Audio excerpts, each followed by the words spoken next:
प्रधानमंत्री नरेंद्र मोदी 2 दिन के रूस दौरे पर हैं। 8 और 9 जुलाई का ये दौरा कई मायनों में अहम है। अहम इस मायने में भी है कि तीसरी बार सत्ता संभालने के बाद और रूस यूक्रेन युद्ध के बीच पीएम मोदी का ये पहला रूस दौरा है। लगातार तीसरी बार सरकार बनाने के बाद प्रधानमंत्री नरेंद्र मोदी की यह पहली द्विपक्षीय यात्रा। नमस्कार, मैं हूं शारदा सिंह और आप देख रहे हैं दी पंचांग। आमतौर पर रूस भारत के बीच होने वाली ये सालाना बैठक साल के अंत में होती है। ऐसे में इस दौरे के वक्त को लेकर अंतर्राष्ट्रीय मामलों के कई जानकार सवाल उठा रहे हैं। भारतीय मीडिया और टिप्पणीकार जोर देते हैं कि इस दौरे का मकसद तो यही दिखता है कि एक तरफ चीन से रूस की बढ़ती नजदीकियों के बीच रूस के साथ दिल्ली के रिश्ते की अहमियत को दिखाना और पश्चिम के साथ संबंधों को संतुलित करने की कोशिश करना है। आइए एक नजर पुतिन, मोदी और भारत रूस संबंध पर डालते हैं। दरअसल भारत रूस के बीच आखिरी वार्षिक समिट नई दिल्ली में 6 दिसंबर 2021 को हुआ था। तब रूस के राष्ट्रपति व्लादिमीर पुतिन भारत दौरे पर थे। वहीं 2020 में कोविड महामारी के कारण यह वार्षिक बैठक नहीं हो पाई थी। उसके बाद रूस यूक्रेन युद्ध शुरू हो गया, जिसके बाद से अब तक पीएम मोदी रूस दौरे पर नहीं गए थे।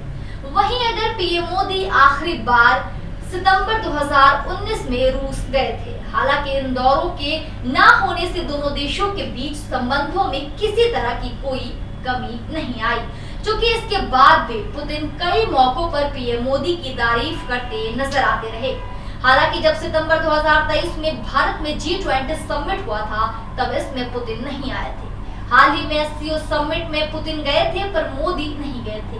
G20 समिट के अंत में जारी किए जाने वाले साझे बयान पर भी रूस और चीन ने सहमति जता दी थी।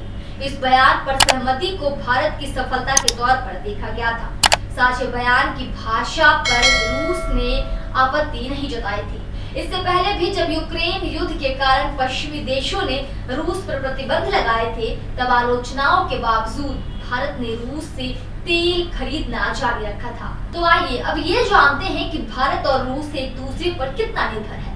साल 2023-24 में भारत और रूस के द्विपक्षीय व्यापार में इजाफा देखने को मिला है।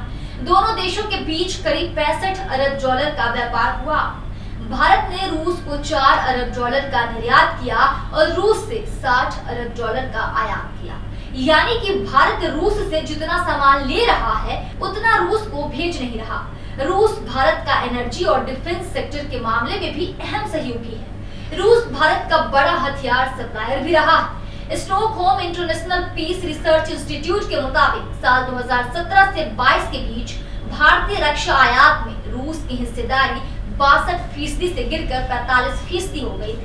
हालांकि नवंबर 2023 को द वॉल स्ट्रीट जर्नल की रिपोर्ट में कहा गया था कि रूस यूक्रेन युद्ध के बाद हथियारों की कमी से जूझ रहा है और उसने भारत समेत कई देशों को की जाने वाली हथियारों की सप्लाई रोकी है। वहीं भारतीय सेना में रूस के बनाए टेक्स राइफल इस्तेमाल होते हैं। वायुसेना रूस के बनाए सुखोई लड़ाकू विमान और M17 हेलीकॉप्टर इस्तेमाल करती है। ये तो बात हुई भारत रूस संबंध पर। वहीं भारत और रूस एक दूसरे पर कितना निर्भर है। अब चर्चा करते हैं भारतीय सेना और रूस। भारतीय वायुसेना रूसी सुखोई Su-30, MKI, MiG-29 और MiG-21 लड़ाकू विमानों पर निर्भर है।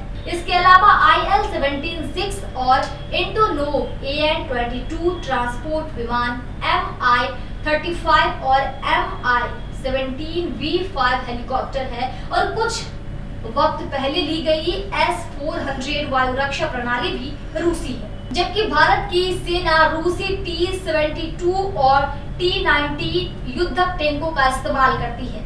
नौसेना का INS विक्रमादित्य विमान वाहक पोत पहले एडमिरल गोर्स्कोव था। भारत की नौसेना IL-38 समुद्री निगरानी विमान और कामोव K-31 हेलीकॉप्टर भी उड़ाती है। वहीं भारत के पास रूस से पट्टे पर ली हुई एक परमाणु पनडुब्बी है और वह भारत को अपनी परमाणु पनडुब्बी बनाने में भी मदद कर रहा है।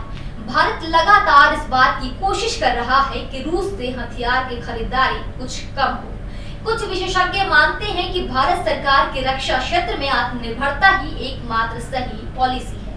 पीएम मोदी के रूस दौरे से पहले भारत रूस के साझा उपक्रम Indo Russian rifles private limited ने 35,000 MK203 राइफल्स की सप्लाई भारतीय सेना को की है। इस खबर पर आपकी क्या राय है? कमेंट सेक्शन में हमें जरूर बताएं। देखते रहिए दी कंटाप। शुक्रिया।